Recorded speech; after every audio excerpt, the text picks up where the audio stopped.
His claims are bizarre. Aliens are here on planet Earth. Our political leaders, okay, prime ministers, presidents, vice presidents, senators, not all of them, but most of them are not really human. They are reptilian aliens hiding behind human form. His story, nearly impossible to believe. Look, I am not a conspiracy theorist. Before all of this began, if you would have told me that aliens or UFOs were real, I would have laughed in your face. But what we captured on video is real. Is this man just another desperate filmmaker looking for publicity? Or is he telling the truth? If I am lying to you, tell me, who burnt down my apartment? You checked with the fire department. They told you, they confirmed to you that this was an act of arson. The US government did this to try and destroy my evidence. To try and shut me up. And if this man is not lying, how then are we to explain the death of this US Marine? This is the Marine that we were working with. He came forward to talk to us about this alien conspiracy, and now he's dead. That's not a coincidence. US government assassins murdered him and his family, and they made this look like a suicide. Because he blew the whistle? Yes, because he blew the whistle. Because he came forward to tell us what he had seen.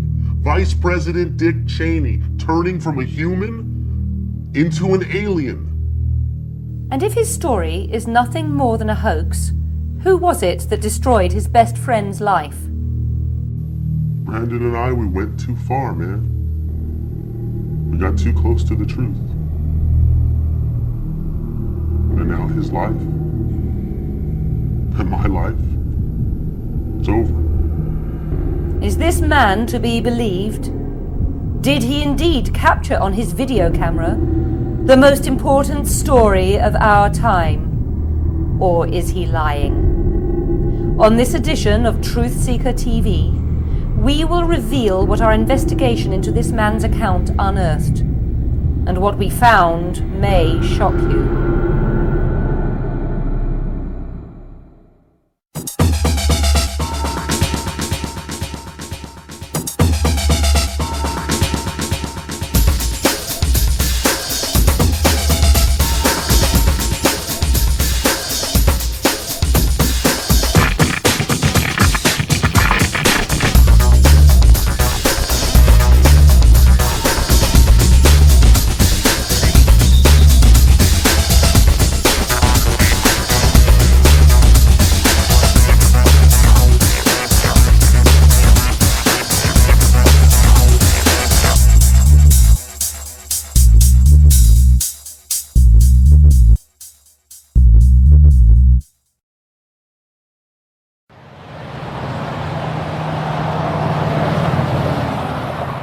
Los Angeles, California, December 2005.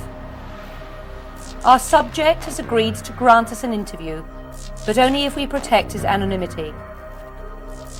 Because he fears for his life, we have agreed not to call him by his real name. For the purpose of this report, we will refer to him as Mr. X. Okay, Mr. X, tell us your story.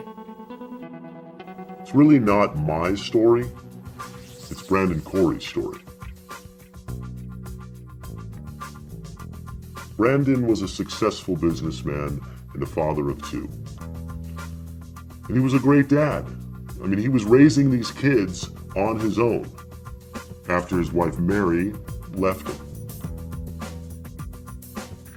Brandon was a good person, no doubt about it. But he was so naive, he trusted people too easily. See, he loved to learn, and so he was always hanging out with these super intelligent people. But some of these people, some of these so-called friends, they were not genuine. Brandon had been hanging out with this character named Jude Kemper. Kemper was a documentary filmmaker, and he was making this movie on Vice President Dick Cheney. It's a very anti-Dick Cheney film. And during the filming of it, before he could finish it, Jude Kemper disappeared. The anti-Dick Cheney film Jude Kemper was making at the time of his disappearance was entitled The Warmonger.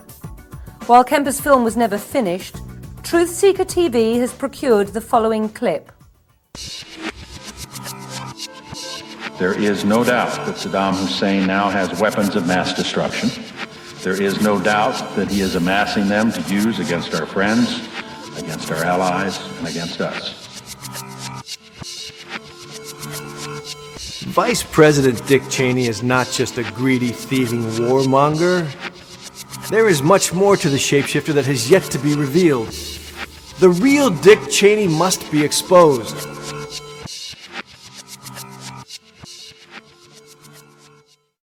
What was your opinion of Jude Kemper? I didn't like him. I mean, I didn't agree with his politics at all. I mean, Christ, I voted for Bush and Cheney.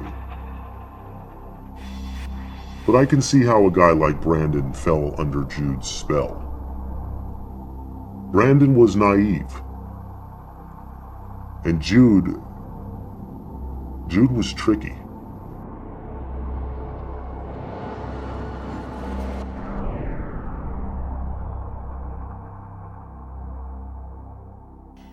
This is Brandon Corey's ex-wife, Mary Hill. We asked Ms. Hill for her impressions of her ex-husband's best friend and guru, Jude Kemper. Jude was definitely in your face when it came to his political views. Very left-wing, and he wanted everybody to know it. He's a very intelligent person, you know, no doubt about it. Very articulate, but out there. Conspiracy stuff. He once went on and on to me about how we are living in Orwellian times and how one day very soon we will be living in a police state, and I don't know. To be honest, he was not tactful, and at times he was inappropriate. How so? He kept referring to Vice President Dick Cheney as a terrorist and a Satanist.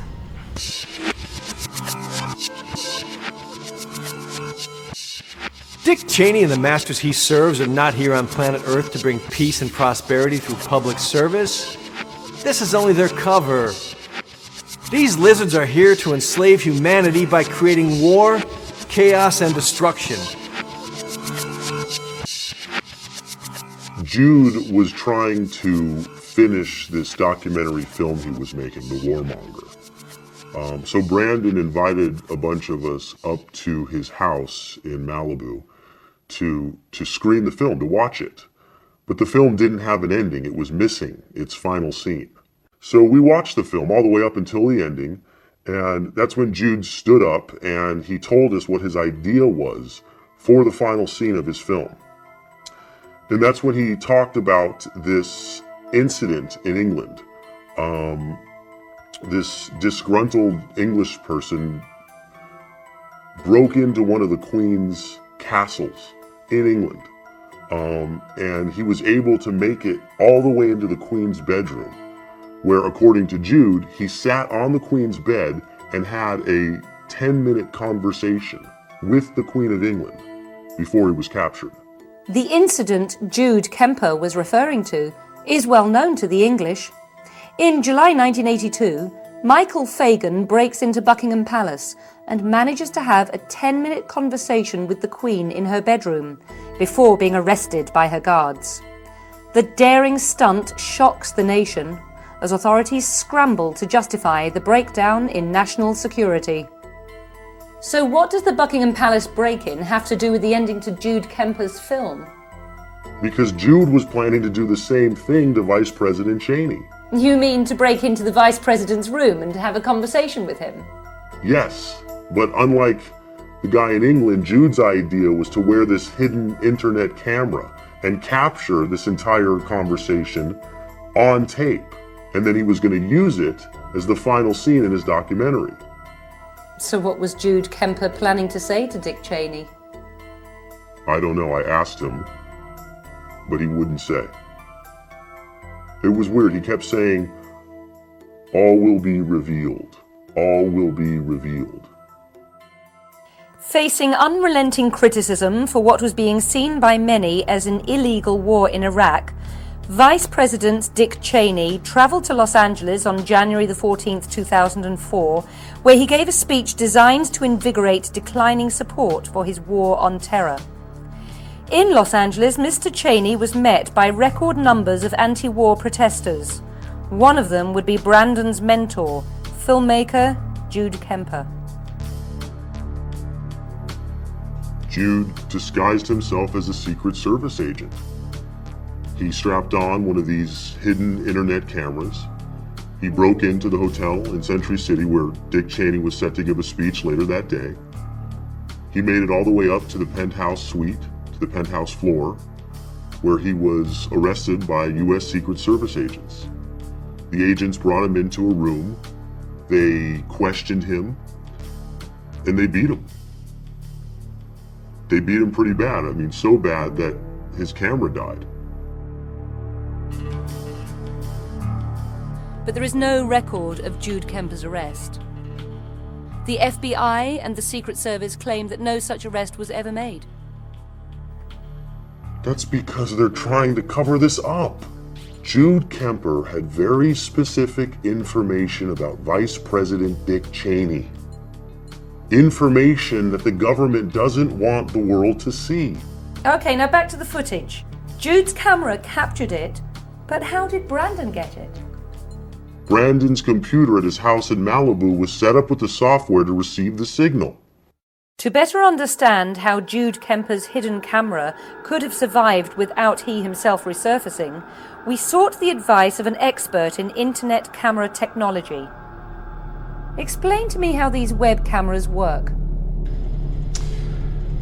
What it was a camera that's the size of a button, like on your shirt. And we would put that button, that camera, in a place that would look natural. And then utilizing the same technology that your cell phone uses enables anything seen by this camera to be picked up by your computer on the internet. In an effort to ascertain the legitimacy of the footage, I spoke with retired Secret Service agent Lem Braggs. Mr. Braggs has first-hand knowledge of presidential detail, having been on the team protecting President Reagan the day he was shot. Mr. Braggs, in your opinion, is this footage real? There are several things we have to look at in an effort to verify the accuracy of this footage. First, the Situation Room. That does follow United States Secret Service protocol. After a suspect's arrested, he's detained on the premises while the Vice President's removed. And as far as I can tell, what I saw in that footage, that room, is accurate as far as in terms of equipment. There is something very curious about these images. Jude Kemper gains access to the hotel by what appears to be underground tunnels. What do you know about these tunnels? I'm reluctant to talk about the tunnels. There's a tunneling system underneath the Century Plaza Hotel. As a matter of fact, there are tunnels that crisscross the whole of the United States. For what purpose? The transportation and protection of dignitaries, politicians, presidents, vice presidents, chiefs of staff, diplomats. But even if Jude Kemper had knowledge of these tunnels, it wouldn't exactly be easy for him to access them, now would it? There's absolutely no way. The tunneling systems in our country are impossible to penetrate. They're as difficult to access as the Oval Office. So then you're saying that another Secret Service agent, perhaps a mole, let Jude Kemper pass? That'd be the only way.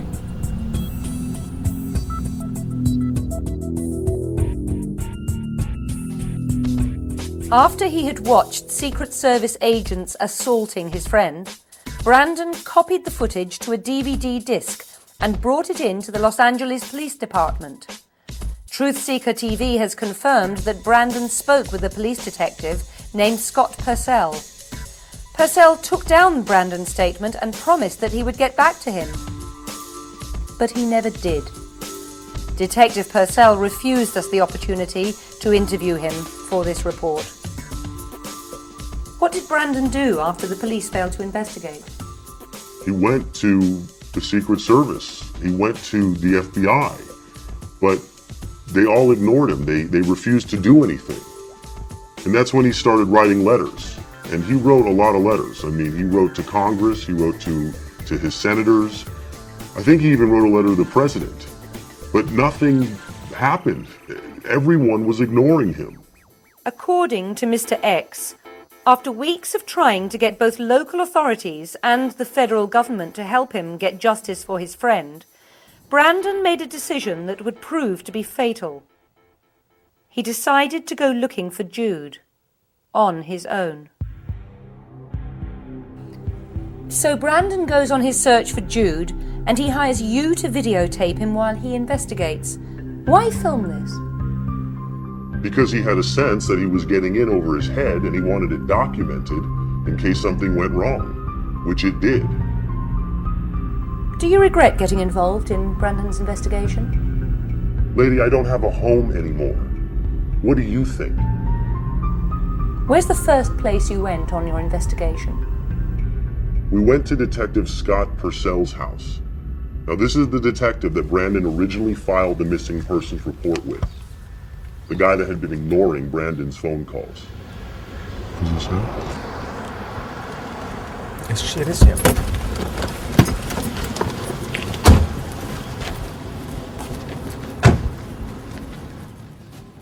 How did you find out where he lived?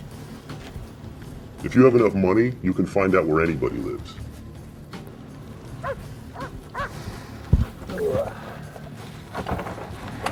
Detective Purcell, Brandon Corey. We've met before. I'm now doing a documentary about my friend Jude Kemper's abduction. What are you doing here? I wanted to ask you a few questions about the case. Who's he? That's He's, we're doing a documentary. And take off. He's with me. No, I don't care. Get him off my property. Now. I just wanted to ask Get him you off my property. Go across the street.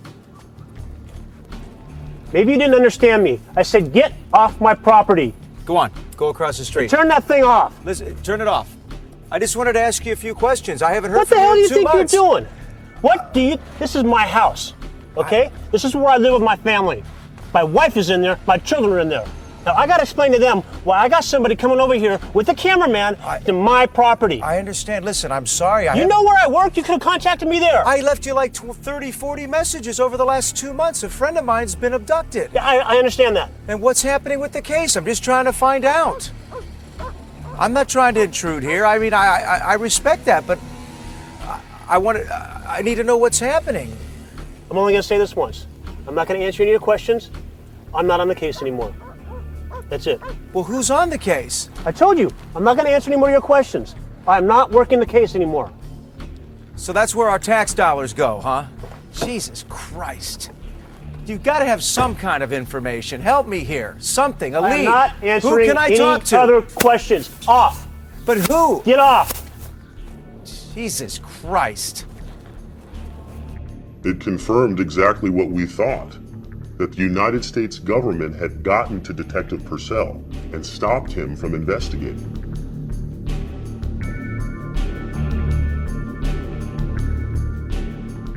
After exhausting all official channels, Brandon turns to the private sector by hiring this private investigator.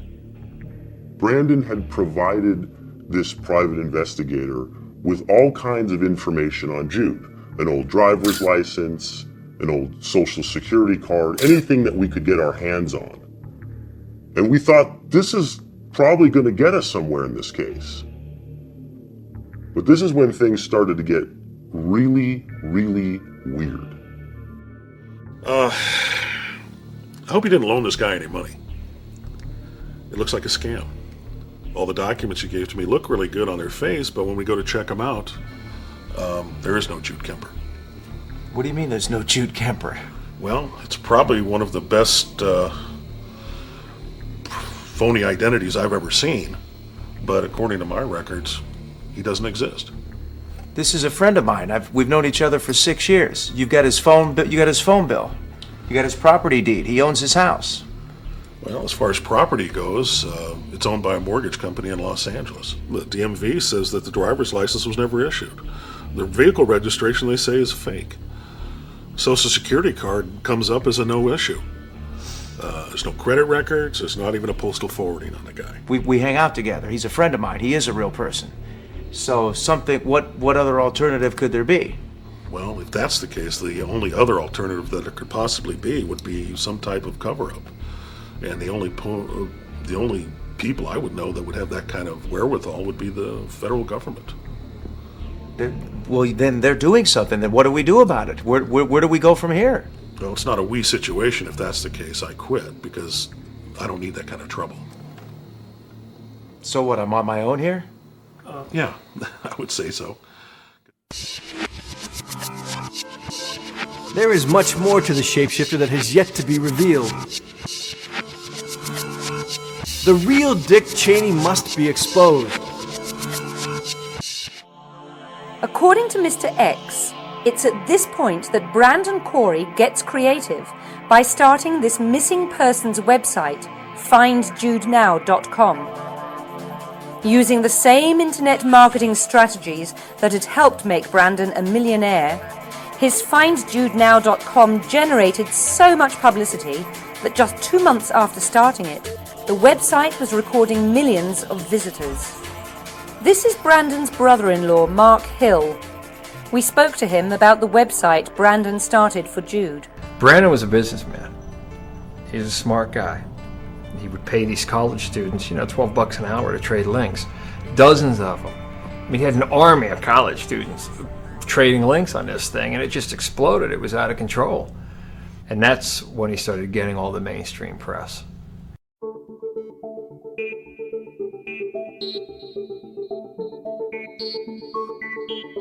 I'm Brian Whitman. This is Fight for Freedom, your late-night forum to discuss the issues that mold your mind and corrupt your soul. Because of the success of Find Jude Now, Brandon next accepted an invitation to appear on this right-wing radio talk show. Maybe you don't know that the internet has seen a proliferation of anti-government, even anti-civilization sentiment that threatens the very fabric of our republic.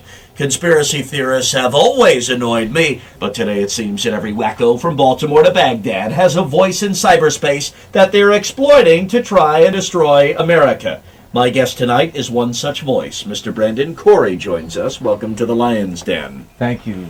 Appreciate being on the show. All right, you've got a website, www.findjudenow.com. The website is somewhat of a phenomenon. You're getting 10 million hits per month, you tell me. For the audience's benefit, so they might put this into some context, why don't you tell us about your little website? Well, Brian, the website was created for Jude Kemper. Jude is a very good friend of mine that I've known for years, a wonderful person, a political activist. In March of 2004, Jude went to a fundraiser here in Los Angeles with a surveillance camera to try to interview Vice President Dick Cheney. And that's where it pretty much all began. He gets apprehended by the Secret Service. You can literally see all the footage online, and the camera goes dead, and that's the last we've seen of him. The world is in the gutter, folks, and one of the main reasons for the rapid descent is the likes of Brandon Corey. I have seen your website. I have seen the $10 production that you've got up there. I have seen the fiction.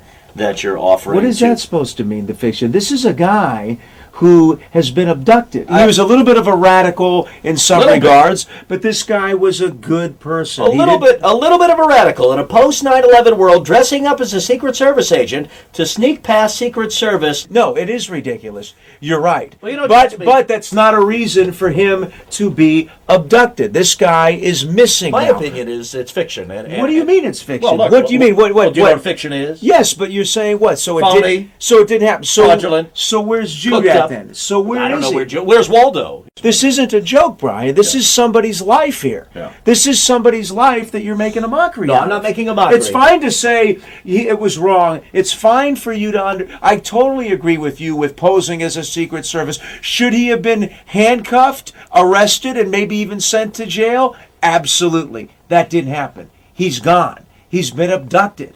I'm merely trying to find out what happened. The cops could care less. Right. The government could care less. What if this happened to you? What if a member of your family or a good friend of yours was suddenly missing? All right, so go to the website, findjudenow.com. If you don't know where Jude is, you just might want to check out the website. Go to the online gift shop.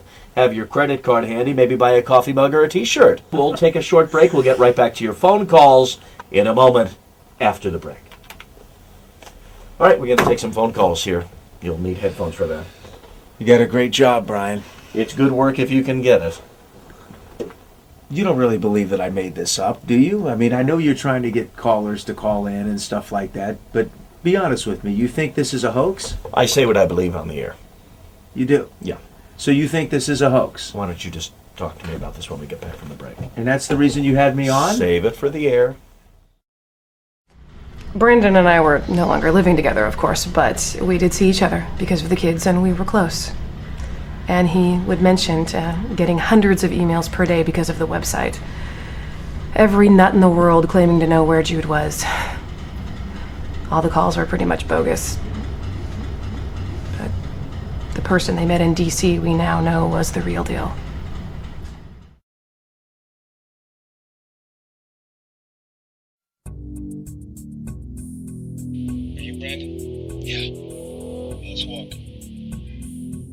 So this Marine, didn't he know that he was being filmed? Well, I didn't think he knew. See, I was back a good 200 yards on the steps of the Lincoln Monument. Brandon was wired for audio. And we got him, picture and audio. But barely. After returning from special assignment in Iraq, where I worked to provide security for visiting U.S. officials, I was sent to a place called Bohemian Grove, here in America. Have you heard of this place, Mr. Corey? No, what is it? Bohemian Grove is a private compound. It stretches across 3,000 acres of redwood forest in Northern California. It's where the leaders of the world go to worship. What do they worship? At Bohemian Grove, I was assigned to work with the U.S. Secret Service to help provide protection for a secret meeting that was to be attended by major political leaders. I was assigned to protect an area off the kitchen in the main house. While I was securing this area, I heard a strange sound coming from the floors below. It was an ominous chanting sort of sound.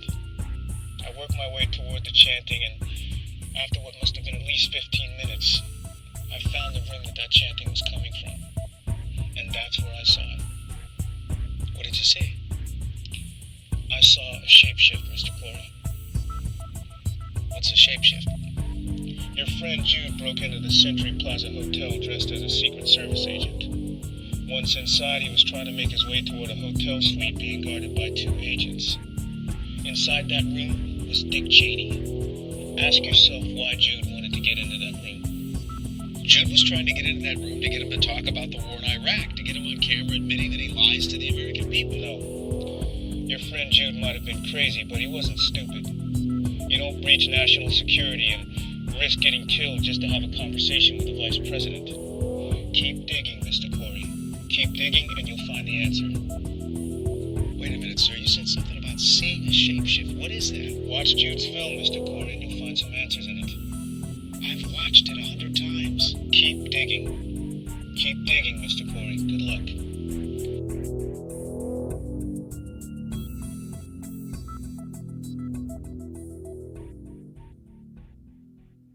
After we got back from DC, we watched Jude's documentary again, and sure enough, there it was, that word. There is much more to this shapeshifter that has yet to be revealed.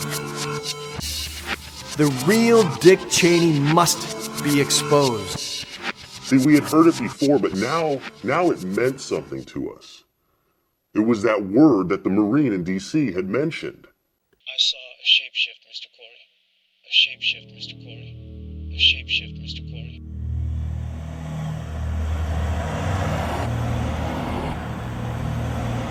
Next, we went to Jude's house in the San Fernando Valley to see if we could find any more information on this shapeshifting. But when we got there, it was condemned. Shit, it's locked. You got a flashlight? So how did you get in? We broke it.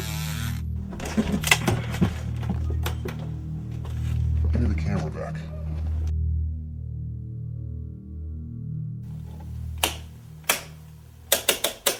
The power's out. Hold on. Jesus Christ, this guy looks okay.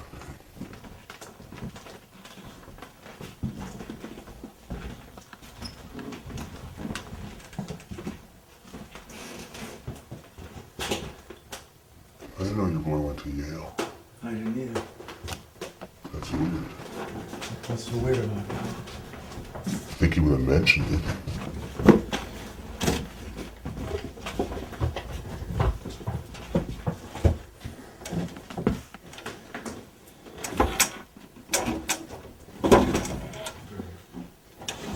His drawers are empty.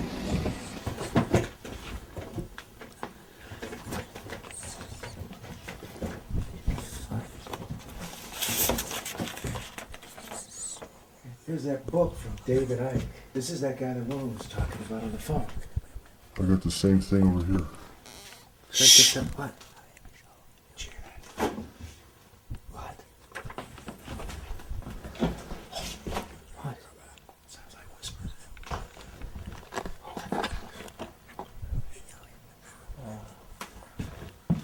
Hello? Hello?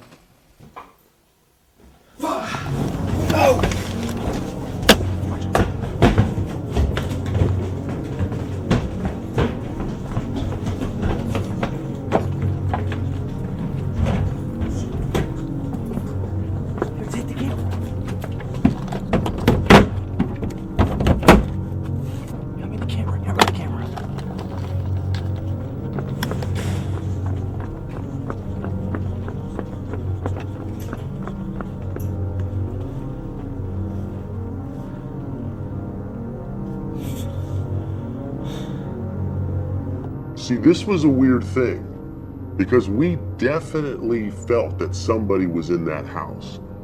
So when I got back to my house, I put the footage, my footage, into my editing software. And as the frames progressed, I slow-moed it, and then I lightened the image quality. And that's when you can see it. 3 figures hopping over that fence. There were people at that house watching us. At Jude's house, Brandon had come across 3 different clues that interested him. First, he finds a book by a writer named David Icke. Icke is a world-famous author and speaker who has written extensively about this phenomenon, shapeshifting. Secondly, Brandon finds a Bible-type book by a cult known as The Arena. And then we go onto the internet and we research this cult, the Arena, and we find out that they believe that the leaders of the world are really shape-shifting reptilians, that hiding behind human form, they are really, these lizard people. Finally, Brandon finds a videotape. On it, he finds footage of women talking about being ritually abused by shape-shifting reptilians. The one thing you must know is you are surrounded by millions of reptilian men.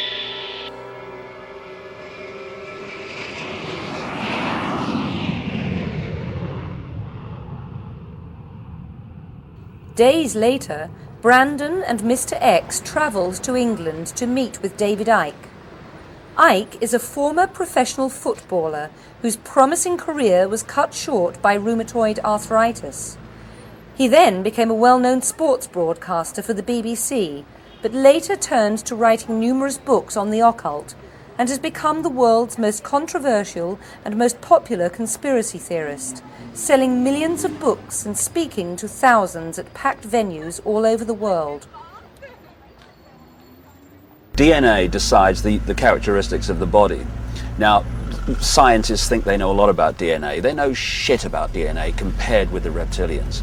They have the ability and the knowledge to move to the human codes of the DNA and appear to us to be human, and move then to the reptilian codes of the DNA and shift literally in front of your eyes into a reptilian form. But have people witnessed this? Well, I've talked to hundreds and hundreds of people who have witnessed this. I've come across endless stories. One of them, for instance, came from a victim of US government mind control. There are these massive mind control projects.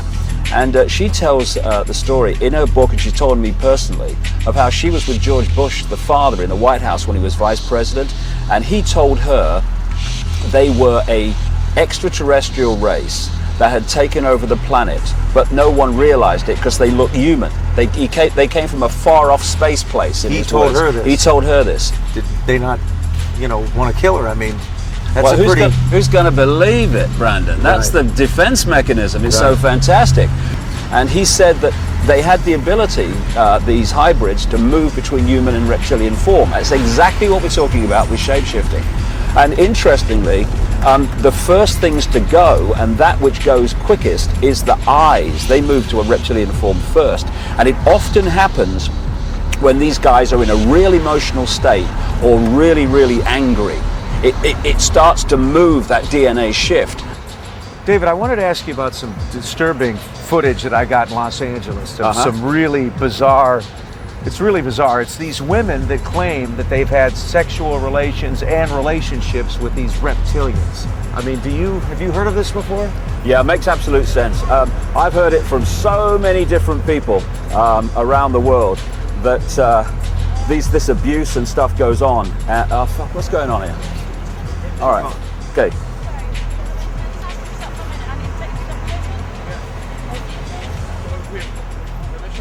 We have to have permission. We have to have permission to film in a place that we taxpayers pay for. Are you winding me up? No. I'm afraid not, sir. Well, over here, you see, you've got this bloody protest here against the Iraq war. It's been going on for bloody 3 years.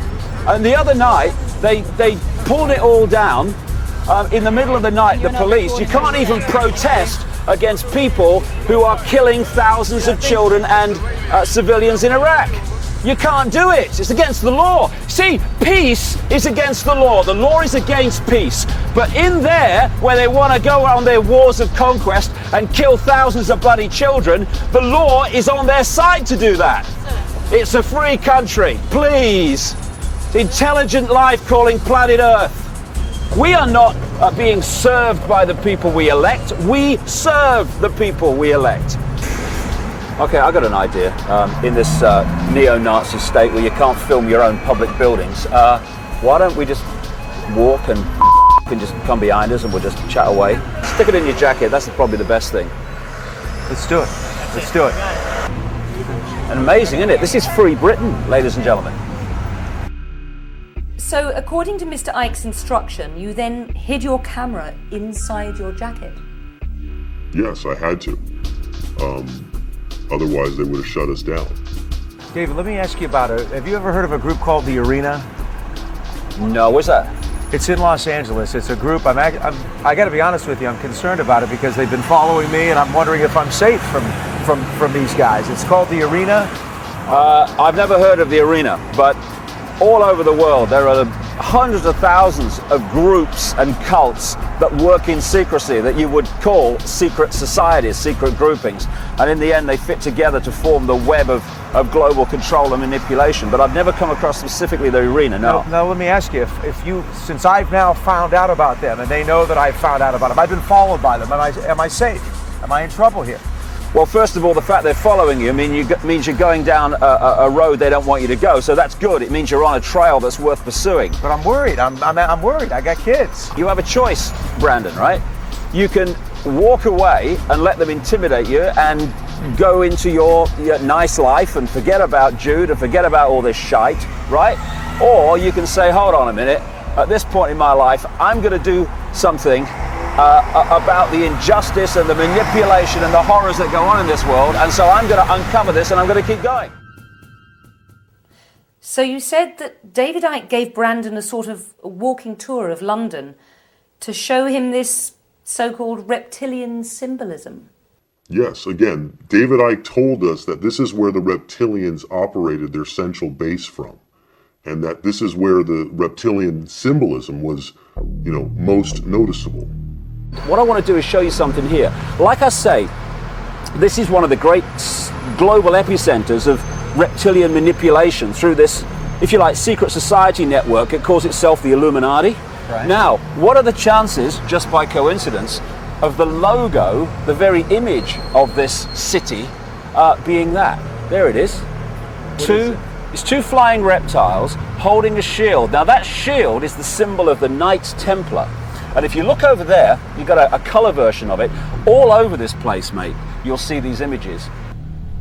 Icke believes that because the reptilians rule in secrecy, that they've placed symbolism all over the world to signify their dominance over humanity. But after touring London all day, looking at all this symbolism, all this evidence, Brandon was unconvinced. And he told Icke, I'm not buying that shape-shifting reptilians exist because I see a lizard on a lamppost, or I see lions on the front of a building. I mean, does that mean? And Princess Diana refers to somebody as being inhuman, so now automatically they're killing people, and I'm not buying it. I can't. You ain't buying, Brandon, and that's good because I ain't selling. All I'm telling you is a few of the strands, a few of the puzzle pieces. How is something on a statue a strand? That's all I'm saying. It's a puzzle piece among vast numbers of other puzzle pieces in the millions of words I've written on this. And when you see the puzzle pieces put together, and you don't do that in a day going around London, then you'll start to realize the credibility of it. But I'm not trying to sell you anything. No, I know you're not trying to sell it, but you're showing me evidence, and I got to be honest with you, I don't think the evidence is that compelling. I don't think it's credible. I'm not buying it. It's a few strands in a massive tapestry. I don't know, man. Maybe David's got onto something. I mean, it's pretty... What do you mean maybe David's onto something? Maybe he's onto something. I mean, what, do you think he's a con man? What did you... No, I think... You heard him. I think he believes this crap. That's what's scary. Well... What's even scarier is that we flew 7,000 miles to listen to him for a day. What about the 12-step thing? To have a meeting about people that are having relationships with reptilians? You bought it too. Don't act like you haven't bought it. You the one who you. What do you mean bought it? You were right. I didn't buy it. Listen, I never ever once in my life on this planet have said the reptilians could exist. And if you think that, there's something seriously wrong with you. You're lying about it. You said that David Icke might be onto something, and it's a good thing that we're going to London. Yeah, because I wanted to come to London, ding dong. Oh yeah, now you're saying it because you didn't feel cool about what he was saying. I needed to get away from my old lady. Listen, I'm not saying I buy everything that David's talking about, and it's confusing. I'm simply saying maybe he's right that you can't figure it all out in a day. That's all I'm saying. On the plane ride home from London to Los Angeles, Mr. X told us that Brandon started to show signs of depression and hinted that he was thinking about giving up his search for Jude. But then Brandon changed his mind. Why? No, he didn't change his mind. They changed it for him.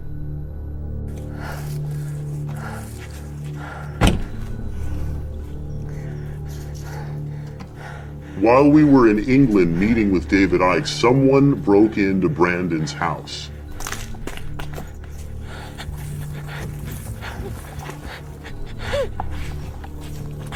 Give me your cell phone. I gotta get the kids out of school. Hello? But they didn't take anything of value. They left the jewelry, they left the flat screen TVs. The only stuff they took was the information related to Jude, to the Jude case. Hello, Mr. Koch. Yes, this is Brandon Corey. I've got kind of an emergency situation. I need to get both of my sons out of school immediately, and I'm coming by to pick them up. But I need you to keep both your eyes on them till I get there. Mr. X tells us that the very next day, Brandon hired 24-hour private security to protect his children, and, fearing for his own life, he moved out of his Malibu home. Then he moved into a friend of ours' garage. It was getting really bad. I mean, you know, he was obsessed. He wasn't sleeping, he wasn't bathing. He was 24/7 combing and recombing the evidence that he had, trying to find a new lead. But I thought all of the information, all of the evidence that he'd compiled on his Jude investigation had been stolen in the burglary. Everything had except one thing. The one thing that he took with him to London to show David Icke. Jude's hidden camera footage. And Brandon watched this stuff, man, obsessively. He went over that DVD, must have been 1,000 times. And it's a good thing he did, because that's when he found it. Okay, you rolling?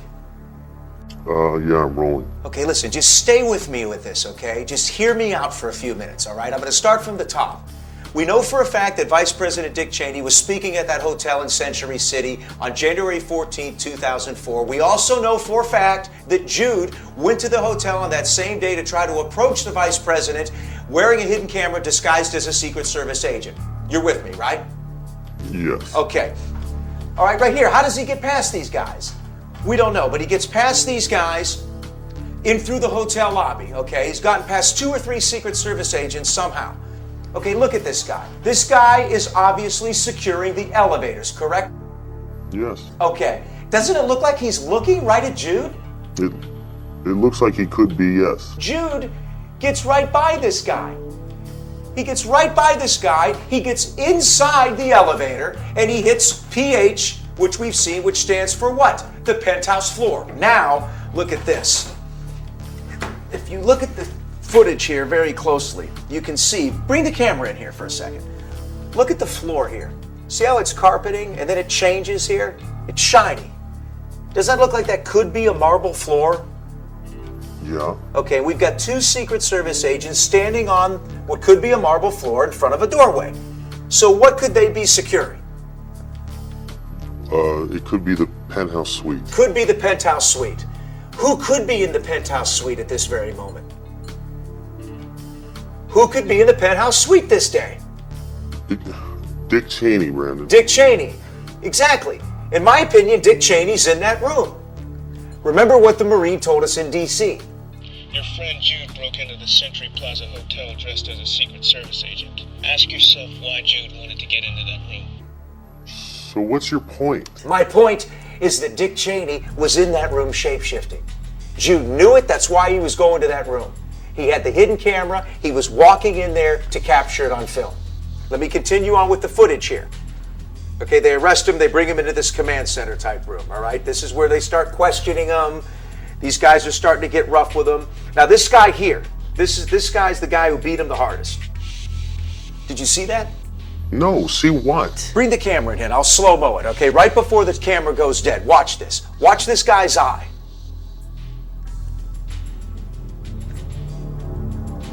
Look at that. What is that? That's not a normal pupil. A human pupil is round. That's a vertical pupil. What has a vertical pupil? Those lizard people, those reptilians.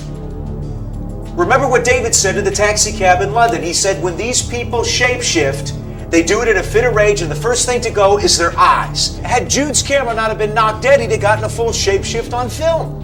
Think it through here, man. We've followed up every lead. We went to Jude's house. What did we find? We found that book on David Icke. We know that. What else did we find? We found that other book, that Bible-type book from that group, The Arena. That's the only thing that we haven't followed up on is that group, The Arena. This is Professor Richard Wayman, who heads the Department of Occult Research, a non-profit organization in Denver, Colorado. Professor, can you tell us about this group, the Arena?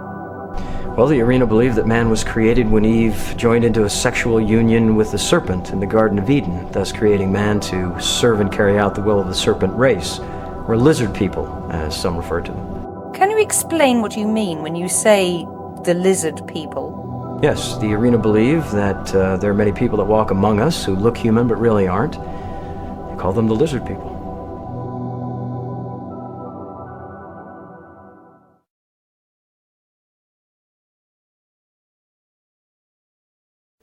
How did you find where this group, the Arena, resided? Brandon was in contact with the Marine in D.C. and he gave us the address. What was Brandon looking for? Well, we knew that Jude was connected to this group. So we were looking for anything that could connect, the Arena to the reptilians or the lizard people. But we couldn't find anything.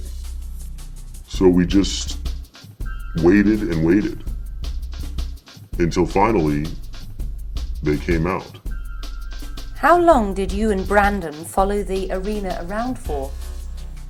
We followed them around for a couple of weeks. But most of the places that we followed them to were just everyday, errand type places. The cleaners, the video store. But then finally, we followed them to this building. It was a strange building with a strange energy around it. And it was built in the shape of a pyramid. But what was really crazy was who was guarding the building. U.S. Secret Service agents. Which proved to us that the Arena and the Secret Service are connected. Which could explain how Jude was able to get past the Secret Service agent guarding the elevator. Yes. Next, Brandon contacts the Marine whom they had originally met in Washington, D.C. The two men meet in a hotel room by the airport in Denver, Colorado.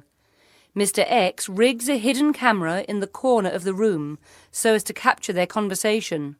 But the camera is faulty and the audio distorted. Mr. X relayed what was said. The Marine confirmed what Brandon had suspected. He told us that Jude was indeed part of a conspiracy involving U.S. Secret Service agents and the Arena. And what was the conspiracy? So those agents on the penthouse floor, they were supposed to let Jude into that room so he could get Dick Cheney shape-shifting, right? Yes. But he was stopped, so what happened? The plan failed.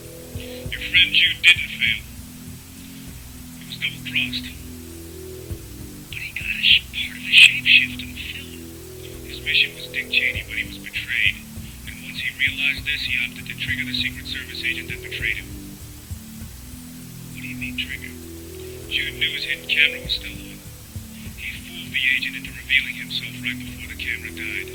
Also in the meeting, Brandon is offered a dangerous opportunity. One that will destroy his life forever. When we first met, I told you what I saw at a place called Bohemian Grove. Do you remember? Yeah, that's the place where you saw the shapeshift. I can get you into Bohemian Grove, and if you follow my instructions to the letter, you can expose what Jude was trying to reveal. You mean a shapeshift? How am I going to get into Bohemian Grove? I'll be in contact, Mr. Corey. He got him in as part of the wait staff. I tried to talk Brandon out of this, but he wouldn't listen. And yet you agreed to have your computer receive the signal from his hidden camera. Yes. Because the details of Brandon's daring infiltration into Bohemian Grove are limited, we have only conjecture to help guide us through the machinations of his journey. We must warn you, however, some viewers may find the following disturbing.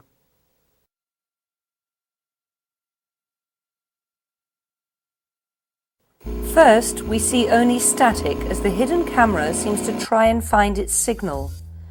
From what we can tell, Brandon has driven to a guarded location where he is cleared by this Secret Service agent to proceed.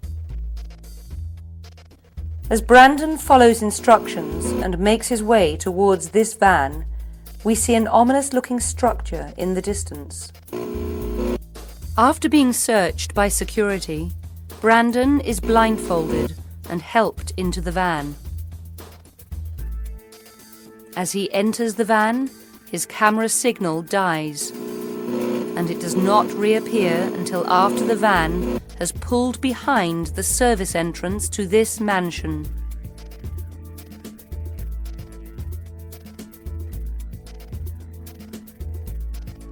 As the waiters enter the kitchen area of the mansion, our video transmission dies, but we hear our first piece of audio transmission, and it's from Brandon. I got you. Help this kid when you can hear me.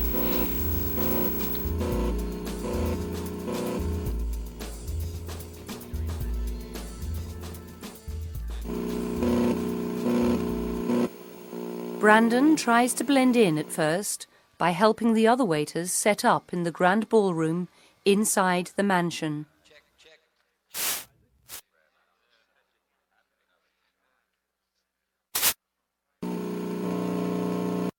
And in these, the last years, world solution, I say to you, Ein Shigona, Soto Tepe Level Dort, Ein Scato Tepe Topo Toto.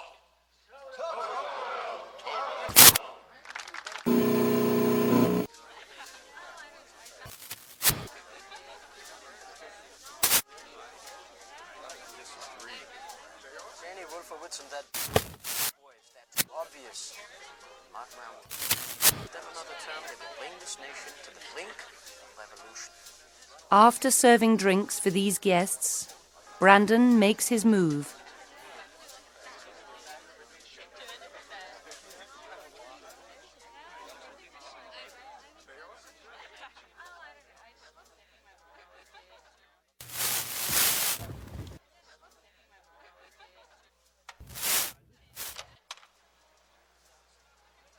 This level is off limits. Turn around, go right back up those stairs where you came from, right now.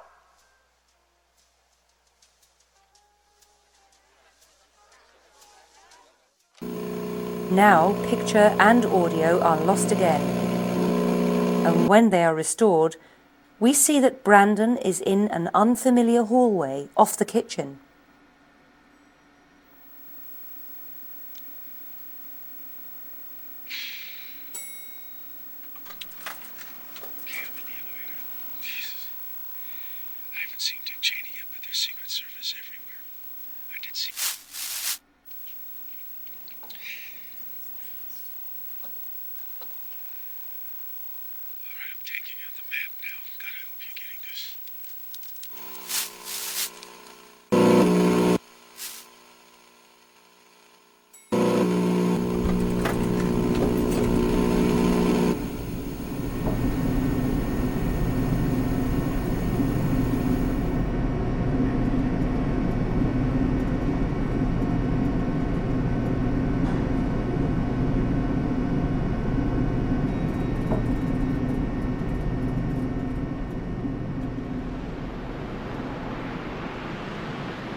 Unfortunately, the hidden camera died before it could capture what Brandon was seeing. But we were able to piece together some of what he must have seen. After moving toward the center of the circle, Brandon tries to retreat. As he does, the camera captures a glimpse of some sort of being hovering over a severely mutilated young woman. And by enhancing the video images, we are able to see that this being resembles a reptilian.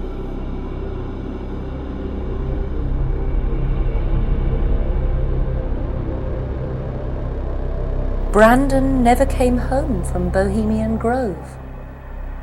No, he disappeared. What did you think had happened to him? I thought he was captured.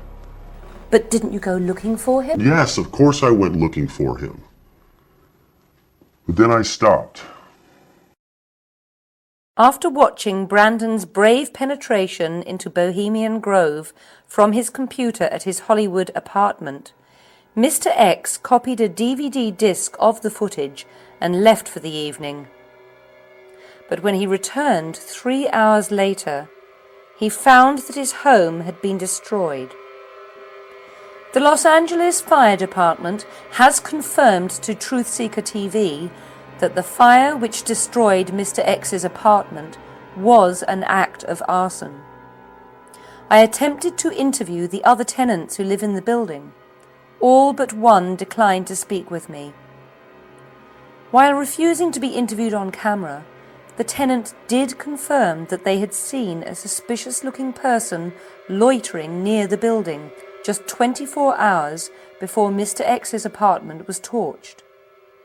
Truthseeker TV employed a professional police sketch artist to render a drawing of the suspected arsonist directly from the tenant's description.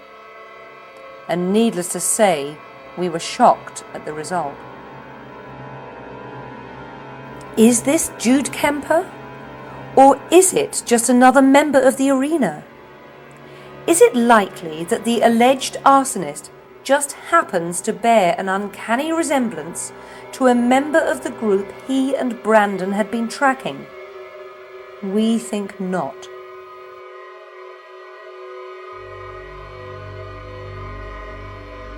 Fearing the worst, Brandon's ex-wife, Mary Hill, next hired this man, private investigator Tony Diaz, to try and find her ex-husband.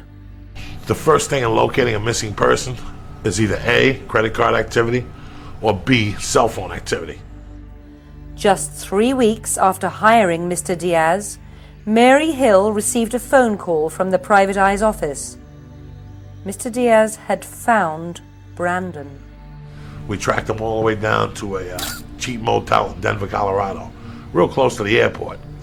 He was in room 104. I went up there, I knocked on the door. He didn't even ask who it was. He opened it. I told him who I was. I told him I was looking for him. At that time, he just seemed a little confused, and he was just out of it, like he hadn't slept in a couple of days. I told him I was going to bring him home. He seemed very grateful to me, but at the same time submissive, do you know what I mean? Like he just didn't know. But I tell you what was interesting. On the walk to the car, I noticed that his 2 fingers were cut off. 2 fingers. I didn't know what or where, and I kind of asked him. He didn't really want to give me an answer, so I didn't want to pry. I took some of the bandages off to see the extent of it, and the 2 fingers were chopped off. I mean, I'd never seen anything like that. I asked him if I could take some pictures. He agreed, and I got him back home safely. 2 weeks after Brandon was found, Mr. X told us that he received a phone call on his mobile phone. On the other end was a woman. She was frantic and crying. She didn't give her name. She just said that she was a psychic, that she was employed by the US government, and that she was involved in something called remote viewing. Fascinated students of government conspiracy for decades. Remote viewing, or RV, is a form of psychic ability. Many conspiracy theorists believe that the US government employs these remote viewers as spies. This psychic called to tell me about a murder. A murder that hadn't even happened yet. Did she say who was going to be murdered? Yes. The Marine. This woman predicted a murder 2 weeks before it happened.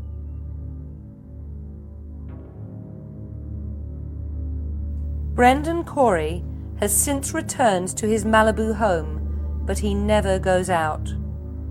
Guarded 24 hours a day by a team of private security guards and attended to by a small staff of nurses, Mr. Corey is no longer the vital person he once was.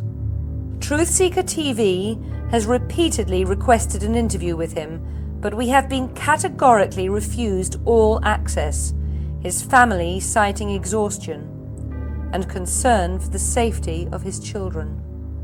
You went up to see Brandon in the weeks after he was found and brought back to his Malibu home. Yes, he asked to see me. But Brandon's not the same person anymore. What do you mean?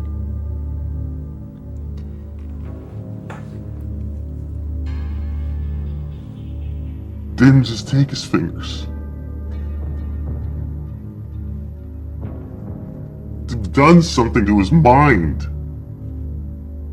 Do you want to take a break? I went up to see Brandon where he was living.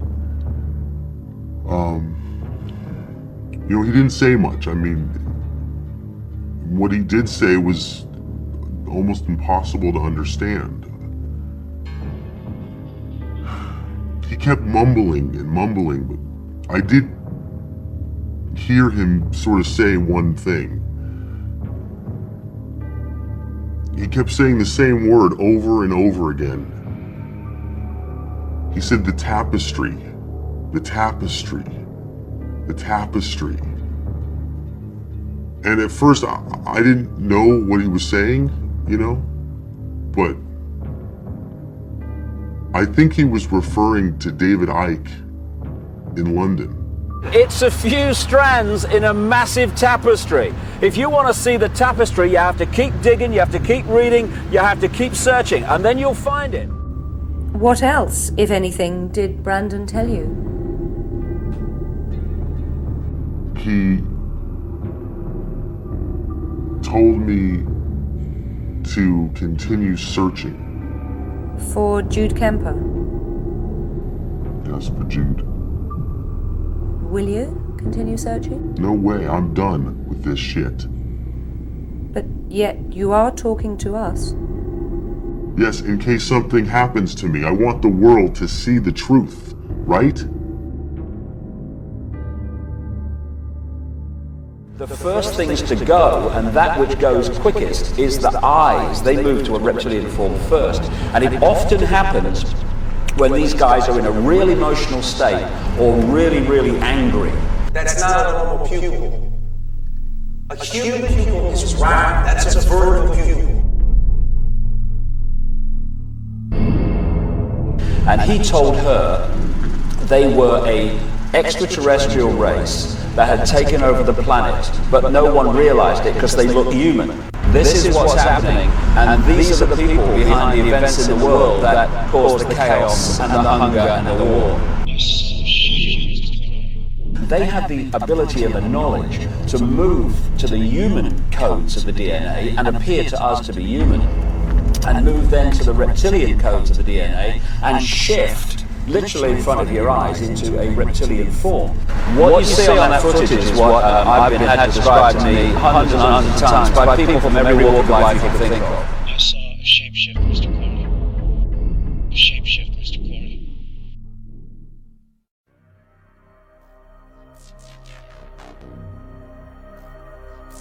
When Truthseeker TV originally heard of this story, we were of course skeptical as to its authenticity, recognizing that such an elaborate tale would be nearly impossible to achieve without leaving trace of its deception. We were confident that a thorough investigation would prove the story to be fake. But after working for nearly 4 months, checking and rechecking every detail of Mr. X's story, Truth Seeker TV now believes this story to be true. With Brandon Corey sequestered in his Malibu compound and Mr. X in hiding, Truth Seeker TV will continue our investigation into Jude Kemper, the arena, and the connection between the leaders of our world and the reptilians.